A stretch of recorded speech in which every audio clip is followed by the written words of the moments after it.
Hello everyone, good evening छ हजुर सबैजनालाई। अनि आज चाहिँ म नि मेरो छोरालाई हो तिम्रो नाम के हो, तिम्रो पापाको नाम के हो, तिम्रो मामुको नाम के हो भनेर सोच्छु त गाइस। हजुर हेर्नुहोस् है त मेरो छोरा चाहिँ के भन्छ है त ल। हौस् हात र हाई गर्यो, हेलो गर, जिवा गर्यो, जिवा गर, ज्ञानी बना, ज्ञानी ज्ञानी ज्ञानी। हेरौँ ल यता हेर, तिम्रो नाम के हो? अनि तिम्रो पापाको नाम?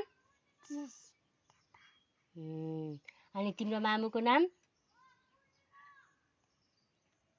मामुको नाम के हो? कति ज्ञानी छ, कोही ज्ञानी कसरी हुन्छ हेरौँ हेरौँ। ज्ञानी बुवा, हाम्रो छोरा चाहिँ ज्ञानी बनेको त। बुवा बुवा बुवा बुवा बुवा बुवा। त बाबाई गरिदियो,